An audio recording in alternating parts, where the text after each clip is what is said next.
Welcome back, everybody. Well, Hillary Clinton has returned to the campaign trail since nearly collapsing on Sunday.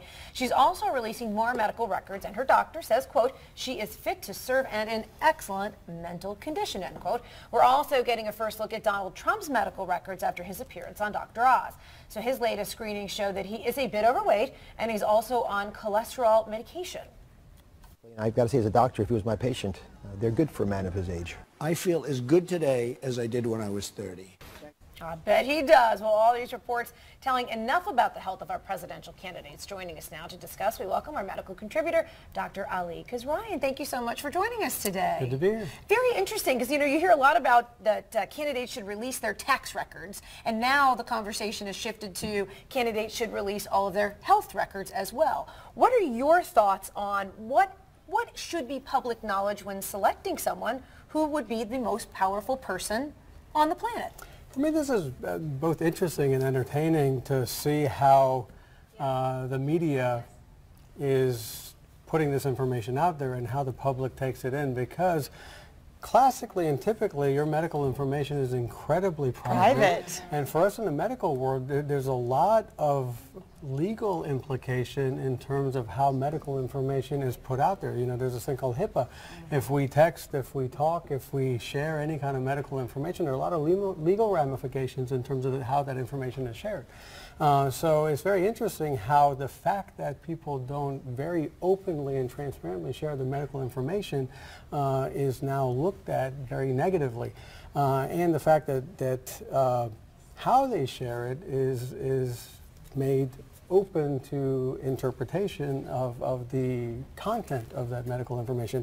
So does that mean the HIPAA laws are kind of relaxed when it comes to the presidential candidates? No. Out the window? I'll tell you what, no. I think it changes because the implications of that medical information is profound. So with the case of Hillary Clinton, I think the challenges here exist in the fact that her known medical history and some of the things that have been put out there that we see as the viewing media I've seen audience. so many things of her. There's actually multiple reports, if you go on social media, showing her collapse, showing her cough incessantly, showing, I mean, there's like they show a whole There's a lot of conspiracy diatribe. theory that she's now traveling with a neurologist, and she had a body double that day who came out. So do you think the lack of transparency then leads to some conspiracy? Yeah, so that's the challenge with this. We do know some information with the fact that she has had a history of deep vein thrombosis. She's had some issues of blood clots in the brain. She is on Coumadin, so that when you watch falls and balance issues, it brings forth a couple of real concerns, where if someone that is on a blood thinner has falls, you worry about a fall and hitting your head and having a major brain bleed, and that for someone who is going to be leading our nation is very concerning, because if she has a brain bleed and has a neurological impediment, that becomes very concerning. So I can see the reality in that concern. But now, being that we see these things, and she had a big kind of potential neurological issue that was witnessed this past weekend, which can be explained by dehydration, but with the fact that a lot of things were put out there over the past several months that may be neurological in etiology. You can read things about talks of seizure disorder, you talk about dementia, you talk about Parkinson's disease, and the lack of transparency fuels the fire, if you will. So that's one of the challenges there. But her husband has come out and said, I mean, he's had his moment in the spotlight of talking about her and saying that this has happened many times, frequently. I mean, just a couple of times, just a few times, that she's actually fainted due to dehydration. Could this really be the case?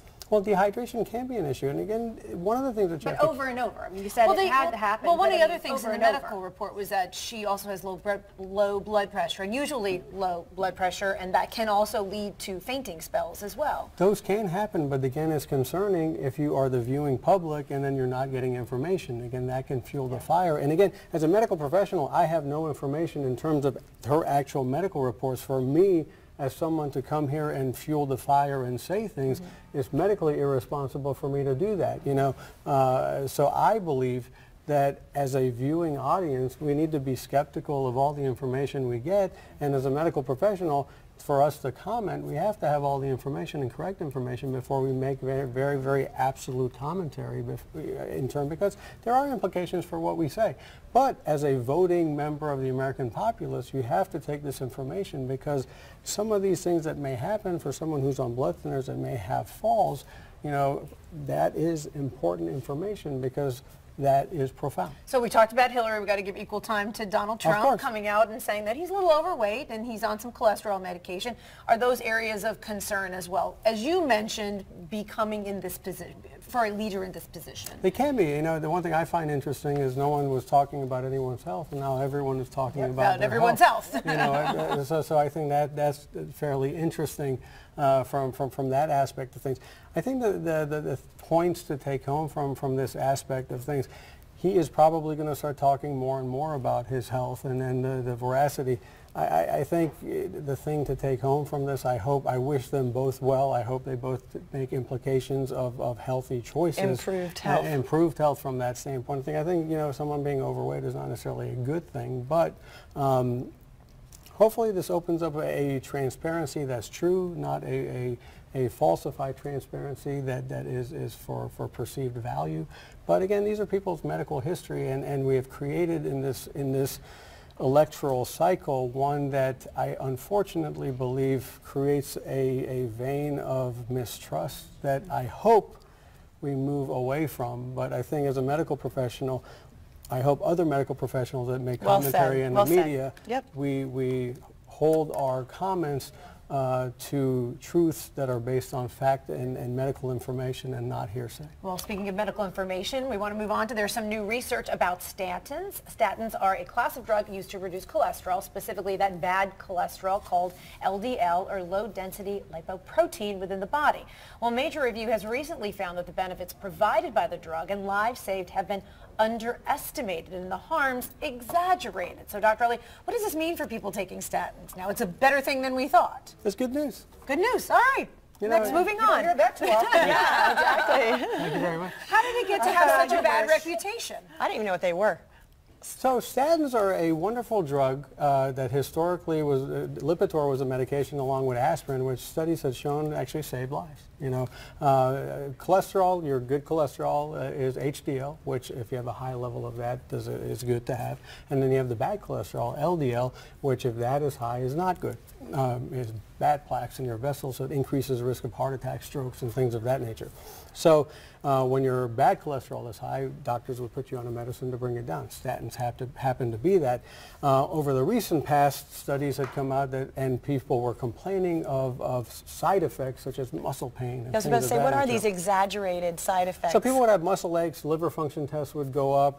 Some claims came out of things like hemorrhagic strokes, meaning that you would have a bleed in the brain and things of that nature. So what this study looked at Disproved that. Yeah, well, it was a large number of patients that were followed for a long period of time, and they found actually that the benefits outweighed the risk. And so specifically, they looked at people on 40 milligrams of atorvastatin, which was one of the statins, 5 year period of time in 10,000 patients, and they found that it prevented 1,000 people with pre-existing heart disease from having 1,000 people from having a major cardiovascular event, heart attack, stroke, or a coronary bypass procedure. That's pretty major. Yeah, 1,000 people. That's significant. Awesome. So it's very good. And then if you didn't have a pre-existing heart condition, 500 people were saved from having a heart attack, stroke, or a bypass procedure. So pretty profound. And from one of the authors, Professor Rory Collins, he actually put it in a wonderful perspective. So in the UK, United Kingdom, for the 4 million people who had a previous heart attack, and the 2 million people at an increased risk for having a heart attack, being on a statin prevented or would prevent 80,000 heart attacks, and so it would be prevented by being on a statin, and only 600 people would get a myopathy or muscle aches. So where do we go from here? So if you look at this stuff, it seems like I'd choose it if I needed it. Yeah, the benefits far outweigh the risk associated with this. So, you know, for being on a statin, for every 1 millimole per liter of a decrease in LDL, so a very, you know, a small decrease in the LDL, the risk of dying of a heart attack and a stroke or having a coronary procedure is reduced by 25% for Let me every interrupt you year really that quick. you take it. Let me interrupt you and ask you this Sure. question. I said I would take it if I needed it, but one Okay. of the things that I found really interesting when I was taking a look at this, I said early on that I didn't even know what statins were, Okay. and now as I was reading it, it really talks about how your diet really could make a more profound impact than even taking a statin. I mean, that would definitely be the route I would go, and first, especially, is that...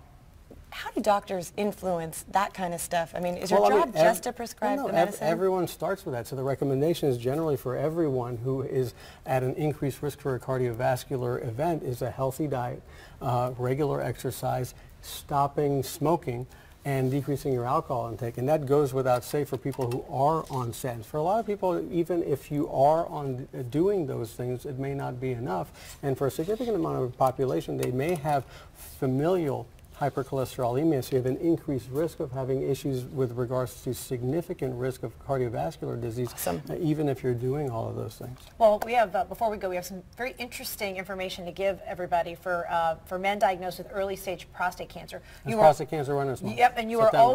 are always, this is very important to you, and you always keep us very up to date on the latest. So talk to us about what this new update is. So this 30 just seconds. dropped, September 14th. Just dropped. A very big study. So we've been waiting for the study to come out in New England Journal of Medicine. So it's actually a kind of like a prospective study which looked at active surveillance versus surgery versus radiation therapy. And it found that a very, very small subset of patients, looking at more than 80,000 men diagnosed with prostate cancer for a profound period of time, more than 10 years, very few patients actually died of prostate cancer. So that's profound. So if you catch this early, you monitor it closely, or have surgery, or have radiation therapy, you don't die of the disease.